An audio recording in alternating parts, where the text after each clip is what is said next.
Today we are going to start a new chapter. First, let's discuss something. Think and reply. If you are stuck on an island and you are the only human with animals all around you, how will you feel? Will you be scared? Will you try to run away? Or if everybody around you is a giant, how would you feel? What would you do? Think over it.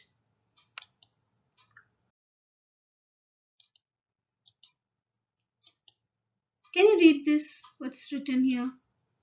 So imagine if you travel to a place where everybody else speaks a different language and you are not able to communicate with them. How would you feel?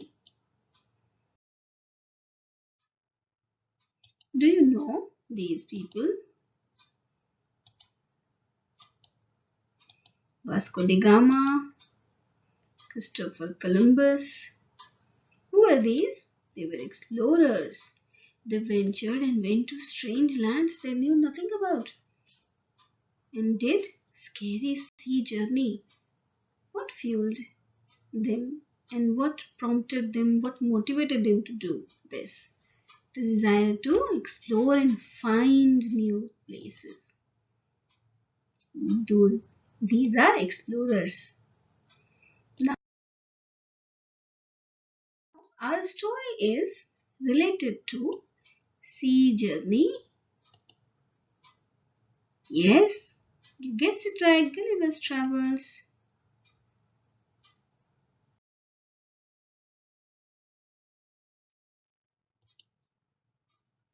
Gulliver's Travels is a novel written by Jonathan Swift. It is a story of various adventures by Lemuel Gulliver.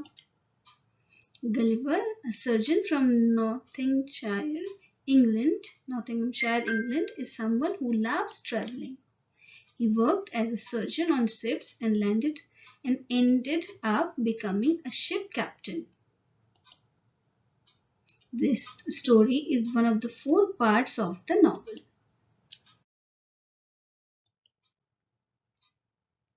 Main characters in the story? Yes, Gulliver himself and Lilliputians.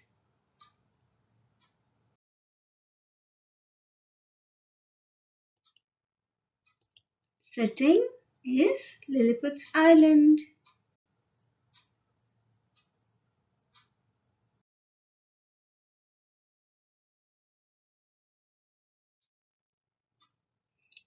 Gulliver arrives in Lilliput is the name of this lesson. Yes. So, first exercise that we see in the book is, if you travel now, where in the world would you go? And you will find that everybody has a different answer. Few people will find this desert enchanting. Few will love the beaches, few will love the mountains, and few will love the cities. Yes. So, different people have different kind of liking for adventure.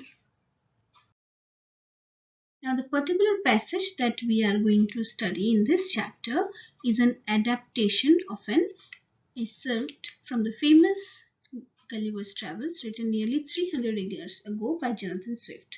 Now, travel books were very popular at that time, and this incredible story describes the strange and fantastic travels of Lemuel Gulliver to different lands.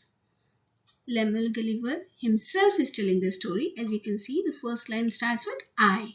So he says that I was the youngest of the 5 brothers and he had to leave school because at the age of 17 because his father couldn't afford to pay his school fees. And it was decided that he should take up the life of a seaman. So it was because of that he went aboard the Antelope, which was the name of the ship, which was sailing to the South Seas, and the ship set sail from Bristol in May 1700. The story is set in the year 1700. Now, as you know what happened, the ship encountered good weather initially, but on the way to East Indies, it was caught up in a great storm and choppy seas. Manning the ship with it moving up and down was hard work, and dozens of men with Gulliver who were working with him on the ship died because of work overload and poor rations that were doled out to them. Okay, now blown off course, they lost their course and were blown away in a different direction by the strong winds, and they found themselves north of Van Diemen's Land. And next morning, lashed out by the heavy rain, the antelope struck a rock and foundered, means sank.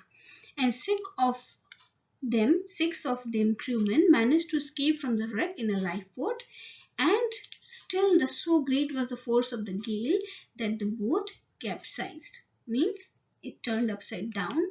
And Gulliver says that he has no idea what happened to the other five, but he managed to survive. As he kept on floating on the water, washed by wind and sea, he felt sure that he will die. His legs were giving away because he was continuously trying to stay afloat and swim. But to his great surprise, finally he could stand up in the water, means he reached land. And then he kept on walking before he got to the dry land. And then he wanted to search for a house and someone who could help him, but because he was completely exhausted and drained, he collapsed on the short soft grass and fell into a deep sleep. Now when he woke up at the daylight, he realized that he couldn't move. And why he couldn't move, we can see in the picture.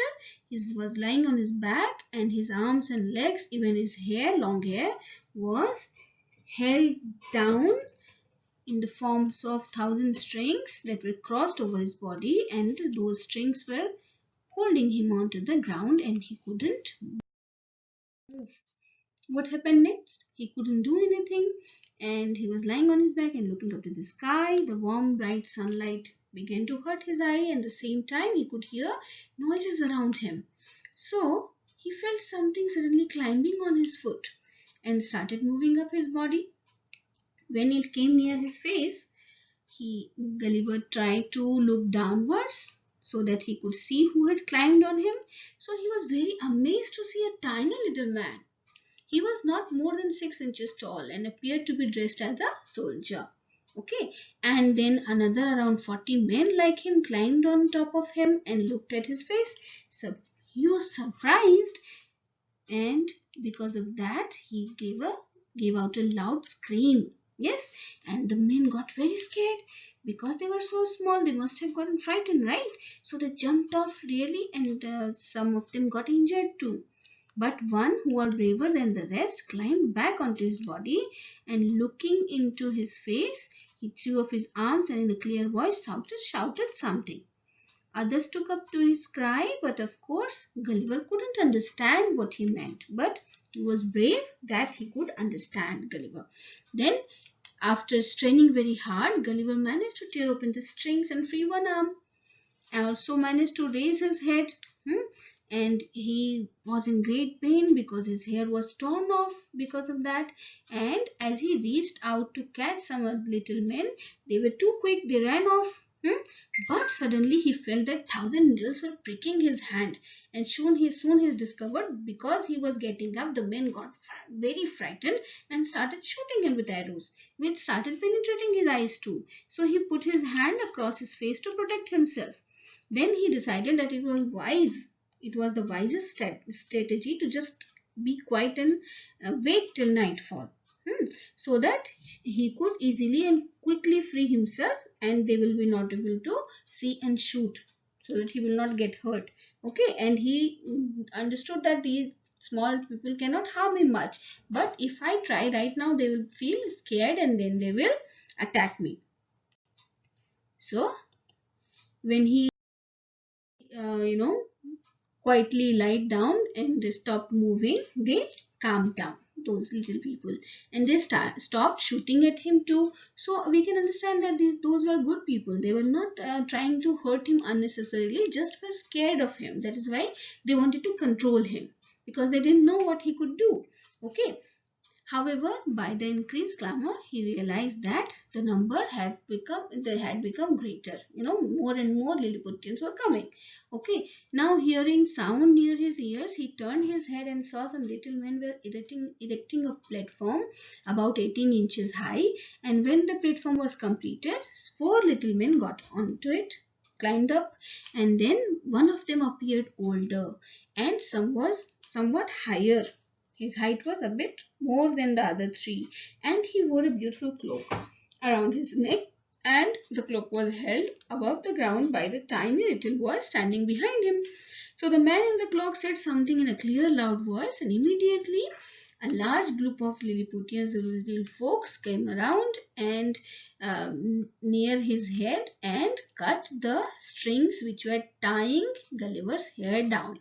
So this man in the cloak clearly was the leader, and he was kind because he ordered them to release his hair, because he could understand that it must be paining. You must be in pain, a lot of pain because of that. If somebody continuously pulls your hair, you will feel pain. Okay, so now he could turn his head and see the people on the platform clearly to who? Gulliver. Then the man in cloak, who must have been one of the leader, made a long speech, and though Gulliver couldn't understand anything, managed to follow what he was saying as he waved his hand. So through gestures, he could understand what he was trying to communicate. So, in about a sort of sign language, then Gulliver presumed that they were telling him that he was telling him that he would not be harmed if he did as he was told, and if he tried to break free, then they will kill him. Okay, so Gulliver also played smart, and he gestured that I understood what he meant, and he remained quiet and did not move. Soon he realized that he had not eaten anything in a long time, so he made a gesture of bringing his hand to his mouth to show that he wanted to eat. The leader seemed to understand, and immediately he ordered little folks to bring food, and hundreds of men marched up to Gulliver's face carrying food which was sent by their king when he had heard the arrival of Gulliver. And then the food was as small as the little men, and it was like a handful size of beans and loaves of bread, and Gulliver ate 2 or 3 at a time, and then the wee folks emitted cries of surprise when they saw that he was eating so much so quickly. And then he indicated that he wanted to drink something, so a large number of men carried a great pot of milk and poured it into his mouth. He asked for another pot, and then they brought it too, but when he called for a third, they made signs that there was no more. He had drunk all the milk in the country. After this generous meal, sleep descended on Gulliver, and this, according to him, was the first day in Lilliput. First day of Gulliver in Lilliput. Now, in the next video, we will learn the poem. First, quickly we'll solve these exercises. The right options to complete this sentence. You can solve the exercises and see. If you have read the story, it will be easy. Gulliver became a seaman because, yes, he dropped out of school. So we solve that, and then here, next video, we will discuss this poem, Foreign Lands.